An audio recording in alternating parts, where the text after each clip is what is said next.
Hi, this is Manjunath Amrutnavar and ನೀವು ನೋಡ್ತಾ ಇದ್ದೀರಾ ನನ್ನ ಅಫಿಷಿಯಲ್ ಯೂಟ್ಯೂಬ್ ಚಾನಲ್.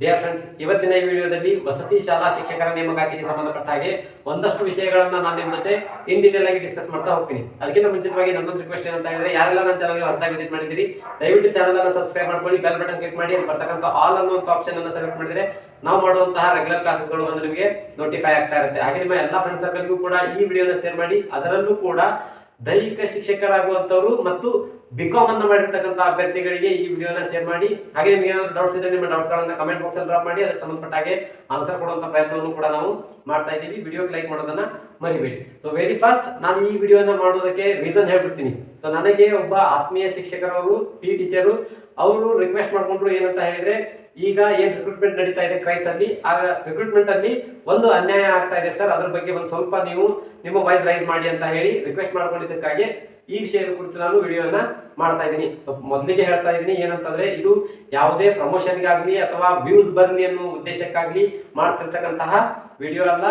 ಒಂದು ಅನ್ಯಾಯದ ವಿರುದ್ಧ ಒಂದು ಧ್ವನಿ ಎತ್ತುವಂತಹ ಮಾಹಿತಿ ಇದಾಗಿರುತ್ತೆ. ಸೊ ನಿಮಗೆ ಎಷ್ಟು ಸಾಧ್ಯವೋ ಅಷ್ಟು ಎಲ್ಲಾ ನಿಮ್ಮ ಏನು ಟೀಚರ್ ಆಗುವಂತಹ ಅಭ್ಯರ್ಥಿಗಳಿದ್ದೀರಿ, ಅದರಲ್ಲೂ ಎಸ್ಪೆಷಲಿ ಬಿಕಾಮ್ ಮಾಡ್ಕೊಂಡವ್ರು ಇದ್ದೀರಿ ಅಂತ ಎಲ್ಲ ಅಭ್ಯರ್ಥಿಗಳಿಗೂ ಈ ವಿಡಿಯೋನ ಶೇರ್ ಮಾಡಿ. ಇದೇ ವಿಡಿಯೋದಲ್ಲಿ ನಾನು ಒಂದಷ್ಟು ಫಾರ್ಮೆಟ್ ಗಳನ್ನು ಕೂಡ ನಿಮಗೆ ತೋರಿಸ್ತಾ ಹೋಗ್ತೀನಿ. ಆಮೇಲೆ ಏನ್ ಮಾಡ್ಬೇಕು ಅನ್ನೋದನ್ನು ಕೂಡ ನಿಮ್ಗೆ ವಿವರಿಸ್ತಾ ಹೋಗ್ತೀನಿ. ಸೊ ಅದಕ್ಕೋಸ್ಕರನೇ ವಿಡಿಯೋನ ಎಲ್ಲೂ ಸ್ಕಿಪ್ ಮಾಡದೇನೆ ಪೂರ್ತಿಯಾಗಿ ನೋಡಿದ್ರೆ ಇನ್ ಡೀಟೇಲ್ ಆದಂತಹ ಮಾಹಿತಿ ನಿಮಗೆ ಸಿಗುತ್ತೆ. ಸೊ ವೆರಿ ಫಸ್ಟ್, ಕ್ರೈಸ್ ಅಲ್ಲಿ ನಾನು ಅವಾಗ ಹೇಳಿದಾಗೆ 1,000ಕ್ಕೂ ಅಧಿಕ ಶಿಕ್ಷಕರ ನೇಮಕಾತಿ ನಡೀತಾ ಇದೆ. ನೇಮಕಾತಿಗೆ ಕೊನೆಯ ದಿನಾಂಕ ಅಂತ ಬಂದಾಗ 13/8/2026 ಕೊನೆಯ ದಿನಾಂಕ ಆಗಿರುತ್ತೆ. ಬಟ್ ಅಷ್ಟರೊಳಗಡೆ ನಾವು ಅಪ್ಲಿಕೇಶನ್ ಹಾಕ್ಬೇಕು ಅಂತ ಹೇಳಿ ತುಂಬಾ ಅಭ್ಯರ್ಥಿಗಳು ಆನ್ಲೈನ್ ಅಪ್ಲಿಕೇಶನ್ ಅನ್ನ ಟ್ರೈ ಮಾಡ್ತಾ ಇದ್ದಾರೆ. But they are facing lot of problems. Application ಅನ್ನು ಹಾಕುವಂತ ಸಂದರ್ಭದಲ್ಲಿ ತುಂಬಾ ಪ್ರಾಬ್ಲಮ್ಗಳು ಬರ್ತಾ ಇವೆ. ಅದೇನಂತ ಹೇಳಿದ್ರೆ, ಮೊದಲಿಗೆ ಡಿಜಿ ಲಾಕರ್ ಮುಖಾಂತರ ರಿಜಿಸ್ಟ್ರೇಷನ್ ಆಗಬೇಕು. ರಿಜಿಸ್ಟ್ರೇಷನ್ ಆಗಬೇಕು ಅಂತ ಹೇಳಿದ್ರೆ ಆಧಾರ್ ಸರ್ವರ್ OTP ಕೊಡ್ತಾ ಇಲ್ಲ.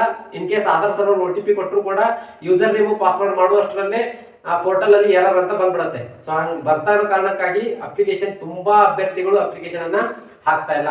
ಸೊ ಇದರ ಆಧಾರದ ಮೇಲೆ ನಾನು ಒಂದು ಕ್ಲಿಯರ್ ಕಟ್ ಆದಂತಹ ಇನ್ಫಾರ್ಮೇಶನ್ ನೀವು ಕೊಡಬಹುದು. ಇದೇನಂತ ಹೇಳಿದ್ರೆ, ಡೇಟ್ ಏನಿದೆ 100% ಪೋಸ್ಟ್ಪೋಂಡ್ ಆಗುತ್ತೆ. ಯಾವುದು ಕ್ರೈಸ್ಗೆ ಸಂಬಂಧಪಟ್ಟ ಹಾಗೆ HK ವಿಭಾಗ ಆಗಿರ್ಬೋದು ಮತ್ತು ನಾನ್ HK ವಿಭಾಗ ಆಗಿರ್ಬೋದು, ಇವುಗಳಿಗೆ ಏನು 13ನೇ ಡೇಟ್ ಲಾಸ್ಟ್ ಡೇಟ್ ಕೊಟ್ಟಿದ್ದಾರೆ ಅದು 100% ಎಕ್ಸ್ಟೆಂಡ್ ಆಗುತ್ತೆ. ಈಗ ಸದ್ಯ ನೀವು ನೋಡಬಹುದು, KE ದವರು ನೋಟಿಫಿಕೇಶನ್ ಅನ್ನು ಬಿಟ್ಟಿದ್ದಾರೆ. ಲ್ಯಾಂಡ್ ಸರ್ವೇಯರ್ ಮತ್ತೆ VAOಗೆ ಬಂದಂತಹ ಲಾಸ್ಟ್ ಡೇಟ್ ಏನಿತ್ತು 7ನೇ ತಾರೀಕು, ಅದನ್ನ 20ನೇ ತಾರೀಕಿನವರೆಗೂ ಕೂಡ ಎಕ್ಸ್ಟೆಂಡ್ ಮಾಡಿ ನೋಟಿಫಿಕೇಶನ್ ಅನ್ನು ಬಿಟ್ಟಿದ್ದಾರೆ. ಸೊ ಅದೇ ಪ್ರಕಾರ ಇದಕ್ಕೂ ಕೂಡ ತುಂಬಾ ಪ್ರಾಬ್ಲಮ್ಗಳು ಕ್ರಿಯೇಟ್ ಆಗ್ತಾ ಇದಾವೆ ಅಪ್ಲಿಕೇಶನ್ ಹಾಕುವಂತ ಸಂದರ್ಭದಲ್ಲಿ. ಅದಕ್ಕೋಸ್ಕರ ಈ ಡೇಟು 100% ಪೋಸ್ಟ್ಪೋಂಡ್ ಆಗೇ ಆಗುತ್ತೆ. ಅದರಲ್ಲಿ ಏನು ಡೌಟ್ ಬೇಡ. ಮತ್ತೆ ನಾನು ಹಿಂಗೆ ಹೇಳಿದ್ದೀನಿ ಅಂತ ಡೇಟ್ ಮುಗಿದ್ರು ಕೂಡ ಅಪ್ಲಿಕೇಶನ್ ಹಾಕೋದನ್ನ ಬಿಟ್ಕೊಡ್ಬೇಡಿ. ನಿಮ್ಮ ಪ್ರಯತ್ನದಲ್ಲಿ ನೀವಿರ್ಲಿ, ಯಾವಾಗ ನಿಮ್ಮ ಅಪ್ಲಿಕೇಶನ್ ತಗೊಳುತ್ತೋ ಅವಾಗ ಸಬ್ಮಿಟ್ ಮಾಡಿಬಿಡಿ.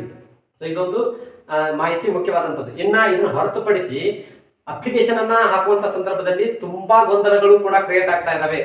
ಅದರಲ್ಲಿ ಕಂಪ್ಯೂಟರ್ಗೆ ಸಂಬಂಧಪಟ್ಟ ಹಾಗೆ ಏನಾದ್ರು ಕಂಪ್ಯೂಟರ್ ನಿಮ್ದು ಕೋರ್ಸ್ ಮುಗಿದಿದೆ ಅಂತ ಕೇಳಿದ್ರೆ ಎಸ್ ಅಂತ ಕೊಟ್ರೆ ಅಲ್ಲಿ ಕೆಳಗಡೆ ಆಪ್ಷನ್ ಬರ್ತಾ ಇಲ್ಲ.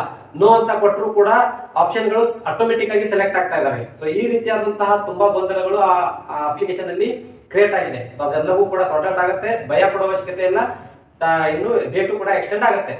ಇನ್ನ ದೈಹಿಕ ಶಿಕ್ಷಕ, ಇದು ಎಲ್ಲಾ ಶಿಕ್ಷಕರ ನೇಮಕಾತಿಗೆ ಸಂಬಂಧಪಟ್ಟಂಗೆ ನಾವು ಮಾತನಾಡೋದಾದ್ರೆ, ಅದರಲ್ಲಿ ಮುಖ್ಯವಾಗಿ ದೈಹಿಕ ಶಿಕ್ಷಕರ ನೇಮಕಾತಿಯಲ್ಲಿ ಒಂದು ಪ್ರಾಬ್ಲಮ್ ಆಗ್ತಾ ಇದೆ. ಅದು ಆಕ್ಚುಲಿ ನಾನು ನೋಡಿರ್ಲಿಲ್ಲ.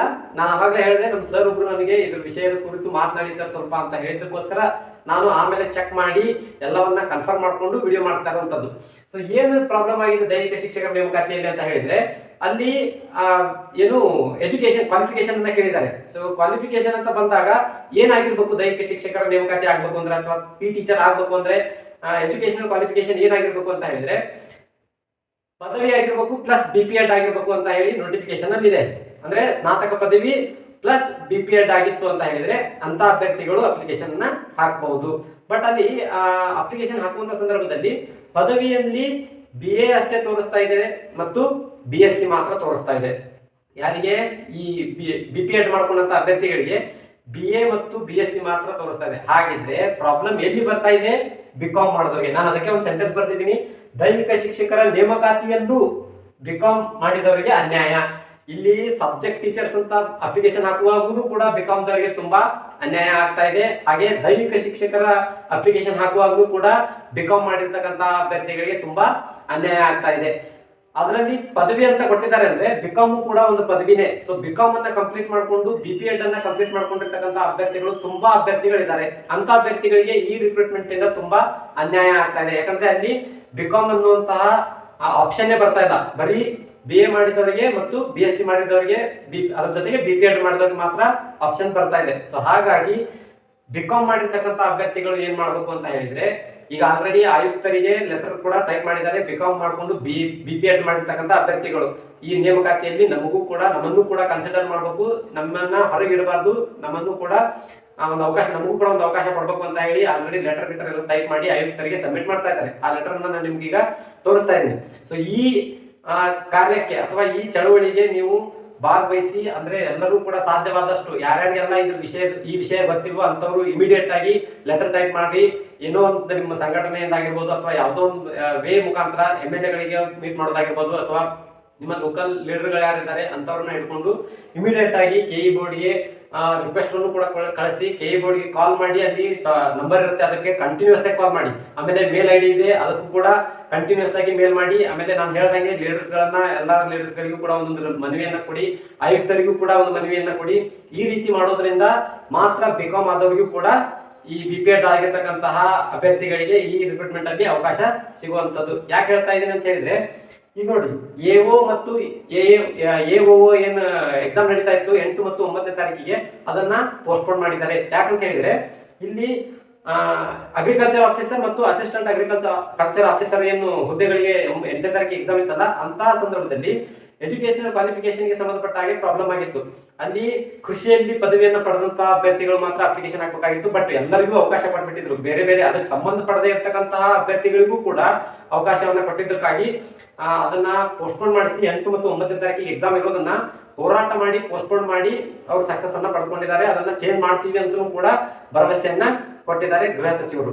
ಸೊ ಹಿಂಗಿರುವಾಗ ನೀವು ಕೂಡ ಒಂದ್ ಸ್ವಲ್ಪ ಇದಕ್ಕೆ ಸಂಬಂಧಪಟ್ಟ ಹಾಗೆ ಪ್ರೊಟೆಸ್ಟ್ ಆಗಿರ್ಲಿ ಅಥವಾ ಇದಕ್ಕೆ ಸಂಬಂಧಪಟ್ಟ ಹಾಗೆ ನಿಮ್ಮ ಪತ್ರದ ಚಳವಳಿ ಆಗಿರ್ಲಿ, ಏನೇ ಆಗಿರ್ಲಿ, ಯಾವುದೇ ವೇ ಆಗಿರ್ಲಿ, ಆ ವೇ ಮುಖಾಂತರ ಪ್ರಯತ್ನ ಪಟ್ರೆ 100% ನಿಮಗೆ ಇದರಲ್ಲಿ ಸಕ್ಸಸ್ ಸಿಗುತ್ತೆ. ನಾನು ನಿಮ್ಗೆ ಒಂದು ಬೆಸ್ಟ್ ಅಡ್ವೈಸ್ ಮಾಡೋದು ಏನಂತ ಹೇಳಿದ್ರೆ, ಅಕ್ಸಾ ಏನು ಸಂಘಟನೆ ಇದೆ, ಆ ಅಕ್ಸಾ ಸಂಘಟನೆಯ ರಾಜ್ಯಾಧ್ಯಕ್ಷರನ್ನ ನೀವು ಕಾಂಟ್ಯಾಕ್ಟ್ ಮಾಡಿದ್ದೆ ಆದ್ರೆ, ಕಾಂತ್ ಕುಮಾರ್ ಸರ್ ಅಂತ ಇದಾರಲ್ವಾ, ಅವ್ರನ್ನ ಕಾಂಟ್ಯಾಕ್ಟ್ ಮಾಡಿದ್ದೆ ಆದ್ರೆ 100% ನಿಮಗೆ ಅವರು ಇದರಲ್ಲಿ ಸಕ್ಸಸ್ ಅನ್ನ ತಂದ್ಕೊಡ್ತಾರೆ. ಯಾಕಂದ್ರೆ ಹೋರಾಟವನ್ನ ಮಾಡ್ತಾ ಇದ್ದಾರೆ, ತುಂಬಾ ಹೋರಾಟವನ್ನ ಮಾಡಿ ತುಂಬಾ ಶ್ರಮ ಪಟ್ಟು ಟೀಚರ್ ರಿಕ್ರೂಟ್ಮೆಂಟ್ ಮಾಡ್ಲಿಕ್ಕೂ ಕೂಡ ಅವರ ಶ್ರಮ ತುಂಬಾ ಇದೆ. ಹಾಗಾಗಿ ನೀವು ಬಿಕಾಮ್ ಮತ್ತು BPEd ಆಗಿರ್ತಕ್ಕಂಥ ಅಭ್ಯರ್ಥಿಗಳು ಅವರನ್ನ ಇಮಿಡಿಯೇಟ್ ಆಗಿ ಕಾಂಟ್ಯಾಕ್ಟ್ ಮಾಡಿ ನಿಮ್ಮ ಪ್ರಾಬ್ಲಮ್ ಅನ್ನ ಅವ್ರ ಮುಂದೆ ಹೇಳ್ಕೊಂಡ್ರೆ 100% ಅವ್ರು ನಿಮಗೆ ಸ್ಪಂದಿಸಿ ಒಂದು ಏನೋ ಹೋರಾಟವನ್ನ ಮಾಡೋದ್ರ ಮುಖಾಂತರ ಆಗಿರ್ಬೋದು ಅಥವಾ ಅಧಿಕಾರಿಗಳಿಗೆ ಮನವಿಯನ್ನ ಮಾಡ್ಕೊಳ್ಳೋದ್ರ ಮುಖಾಂತರ ಆಗಿರ್ಬೋದು, ಆ ಸಂಘಟನೆ ವತಿಯಿಂದ ಅವರು ರೆಸ್ಪಾನ್ಸಿಬಿಲಿಟಿಯನ್ನು ತಗೊಂಡು ಈ ಪ್ರಾಬ್ಲಮ್ ಅನ್ನ ಸಾರ್ಟ್ ಔಟ್ ಮಾಡ್ತಾರೆ ಅಂತ ಹೇಳಿ ನಾನು ಪರ್ಸನಲಿ ನಂಬಿದ್ದೀನಿ. ಸೊ ಅದ್ರ ಜೊತೆಗೆ ಇಲ್ಲೊಂದಿದೆ ನೋಡಿ, ಈ ಪದವಿ ಅಂತ ಅಂದಾಗ ಆ C&R ರೂಲ್ ಅಲ್ಲಿ ಸ್ಪಷ್ಟವಾಗಿ ಮೆನ್ಷನ್ ಮಾಡ್ಬೇಕಾಗಿತ್ತು ಇಂತಹದ್ದೇ ಪದವಿ ಅಂತ.